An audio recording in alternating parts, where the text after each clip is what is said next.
As an entertainment attorney, I work with so many artists and musicians and producers, and even as an artist myself, I have lost probably, and let's rephrase it. I've invested probably around $200,000 into my music career, a lot of which has been lost. And so I want to talk about investing your money wisely today in this video, but what I'm going to do is go through the 10 ways that I see that artists and music producers and musicians are losing money fastest. And I'm going to go in reverse order from what I think are just the ways that are the most serious or the least serious and the most serious. So starting with number 10, big budget music videos that are done without actually ever testing the song. Okay, so here's the thing. As the artist, typically we drive how the money is spent on our productions, especially if we are independent. And so when we feel so good about something, or even just because it's a new song and we just like it, of course we like it, we're releasing it. We want to do a music video because we want to feature it really well. But we end up blowing a lot of money. I don't care who you're hiring or who's giving you a homie hookup and favors and all of this stuff. You're spending money, even if it's a couple $100s, which is obviously extremely inexpensive. Like if you're shooting a music video for $2,000, you're going to have something that looks pretty good. And then it just goes up from there. Now, as someone who's been doing this, right, forever, when I started shooting my first couple of music videos in my teens, I was just like negotiating with people and asking for favors and just convincing people. I was like, oh my gosh, I don't have money, but this is an amazing song. And I would convince people to do it just by showing my passion. But nowadays, music videos are just so unimportant and they really don't make a big difference in the long run as far as whether your song's going to work or not. Is it going to have an impact? Is it going to go viral? Is it going to do any of these things? So you have to be careful from the artistic side. You want to show your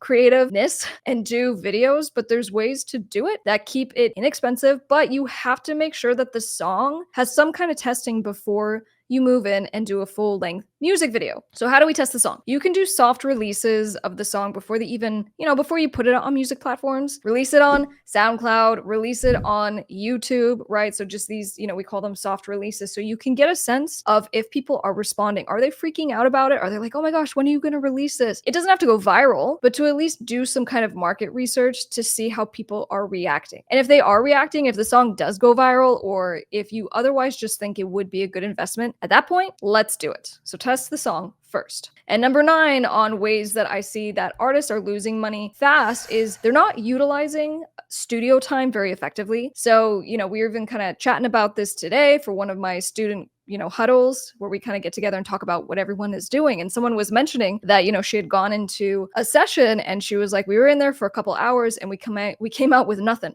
And so she goes, I just feel like it was just such a waste of time. And this is what happens, right? When we have to go and pay for other people's time, whether we're paying via the studio cost, whether we're paying to hire a producer or songwriter or singer or whoever it is that's going to come in and work with us, that still costs out of your pocket. So what's the solution? The solution is going to be that you will need to, at some point, have a very simple setup, a DIY kind of home studio. It's inexpensive, right, to do. It's an investment that will have a return on it because that means you're not paying every single time you need to go somewhere else. It lowers the stress of what you need to do because, to the point that my student made, she's like, I just got in there and I just went blank. And I just was so stressed because I felt this pressure. And so she goes, man, I just feel like I wasted the time. So if you take off that pressure, even if you don't have a creative genius moment, if you're at home, you can go in 2 hours later and try again. Go in the next day and try again. Now, as far as when it comes to the big budget music videos for the solution is going to be try doing booth videos. So try doing a booth video and it's going to be something very simple where you have like 1 or 2 angles of the camera so that you have some kind of visual where people can see you, can see singing, can see your passion. And this is something you could probably do on your own with some very simple lighting setup. Number 8 on the ways that artists are losing money fast, besides of course the very poorly planned studio time, we're now neglecting contractual agreements.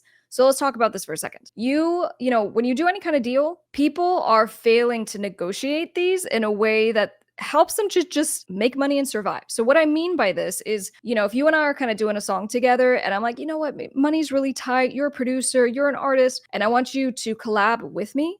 So instead of paying you right now, I'm going to give you whatever it is, 50% of any royalties that come in for the song. And that's fine. You can agree to that. But what I want to challenge you to think about is, well, what you're giving up right now is your time and the ability to make some kind of money to pay for any of your bills. So what's the solution? The solution is consider doing a hybrid agreement which would be pay me a little bit something now. I don't even care what it is, just to get you into the habit of charging for your time. Just be like, look, throw me 50 bucks.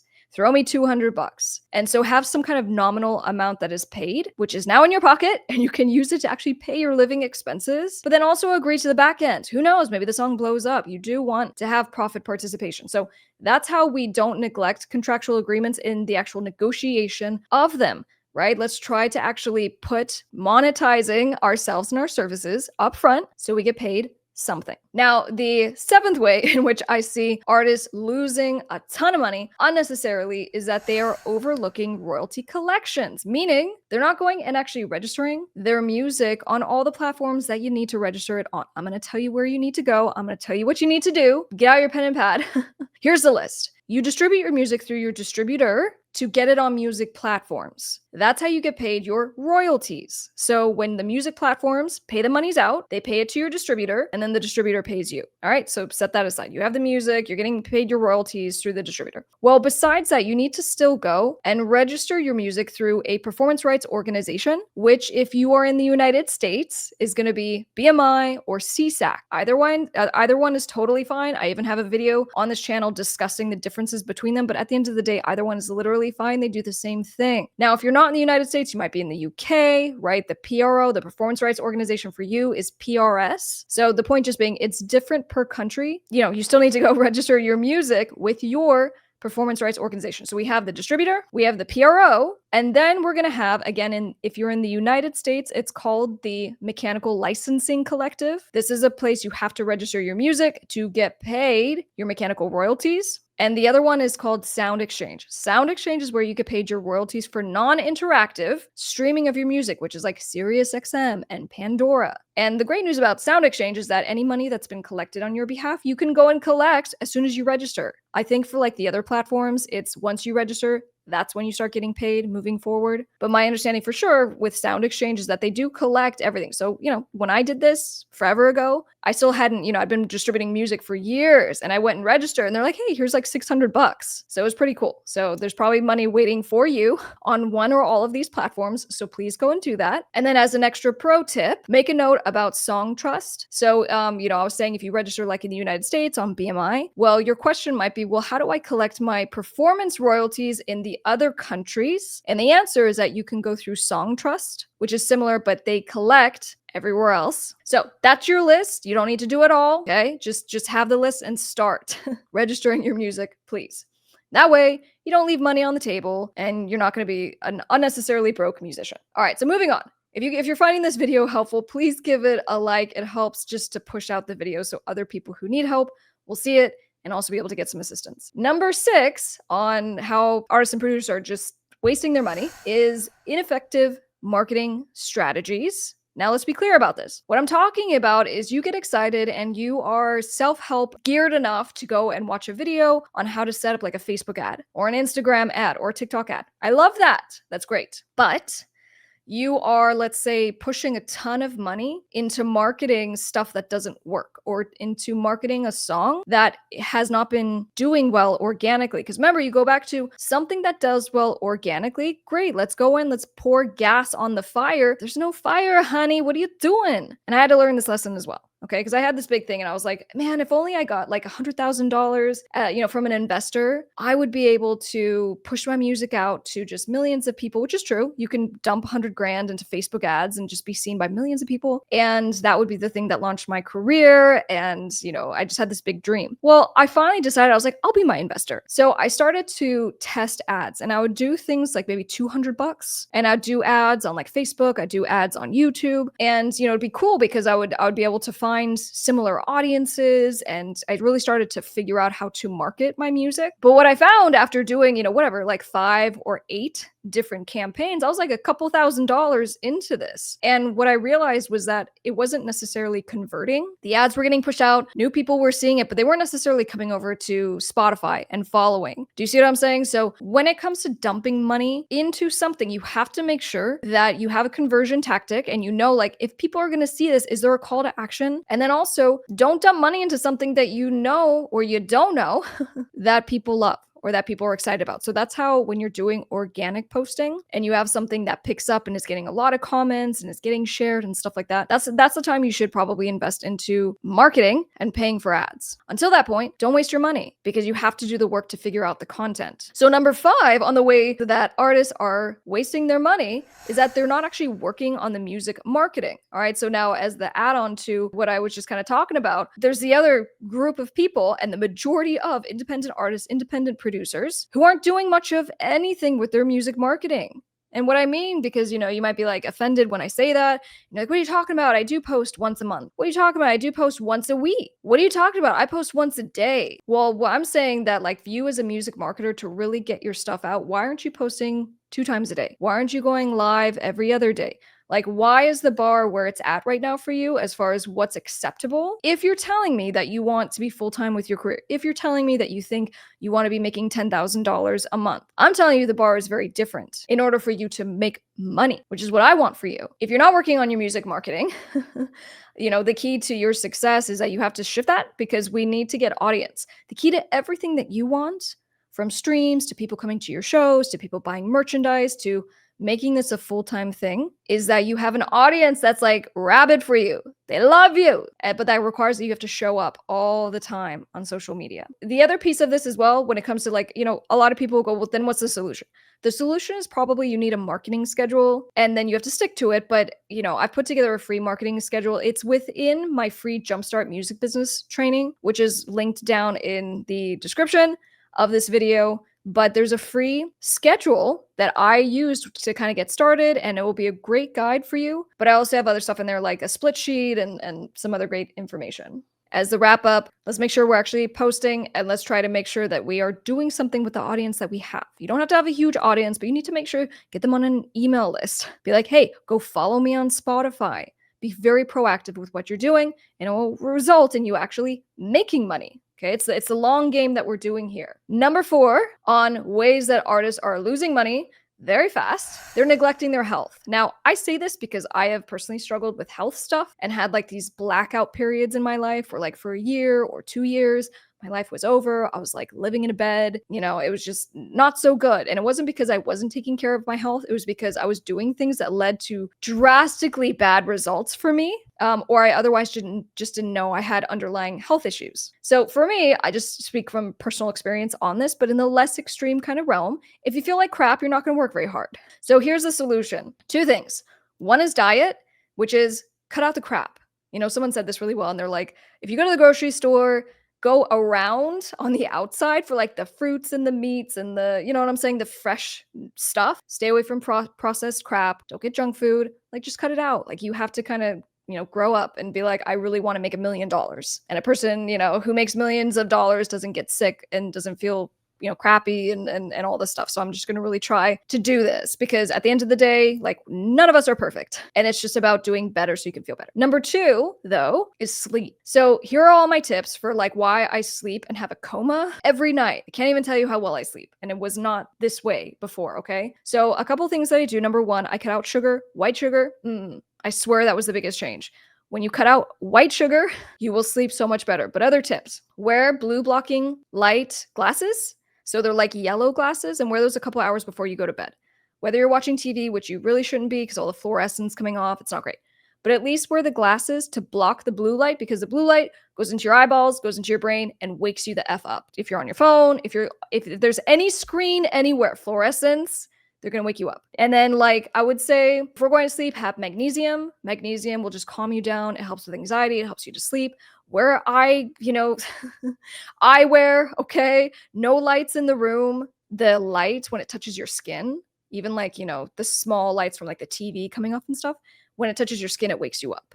That's how like sensitive we are. Earplugs. I look like a crazy woman when I go to sleep because I'm just so like blocking everything out. But I promise you, I sleep so good every single night. So that way I wake up and I'm like ready to attack the world. And that's how you should feel. And you'll be able to make a lot more money because overall with these 2 things, diet and better sleep, you're just going to perform better. So number 3 on ways that artists are wasting their money is that they have really crappy financial management. They aren't paying attention to their money. right? So it's really just something as simple as like, where do you spend your money every month? How often are you looking at it? And how much money do you make? And an important piece of that is how much money are you making from your music? And you might be like, well, Krystle, Spotify doesn't want to pay me. And now Spotify is like requiring that you get at least 1,000 plays on your song before they'll even pay you your royalties. How can I make a living on this? You're right. But it's if you were a record label signing you, the label would go, how can we exploit you? What can we sell in conjunction with what you do? How can we have you produce for people or sing for people or make beat packs or make, and sell wigs and makeup? Like that's how record labels think. And that's how you have to think. The first step though is just looking at your money, not just like once a month, but really try to look at it on a weekly basis, because then you become aware of like where you're blowing your money. Stop wasting your money on stupid stuff. And it's in that discipline of like, we spend our money on stuff that make us feel better. It might be on video games and we're buying tokens as we're playing. You might be buying some weed because it makes you feel better. Like if you are blowing a couple $100s here and there, well, that goes back to how could that be invested better into the music career so that you can have something that builds that then makes you money back. So before I get to the last two, I know if you're hanging in there with me at this point, I know you're serious, and I'm talking to you guys like this because the ones who will get through this entire video are the ones who are really serious about their careers, and you're like me, and you're the ones that I want to work with because, I tried so hard and I worked so hard as an independent musician, and I didn't see much of any results for so long, and I wasted so much money, which has inspired this video.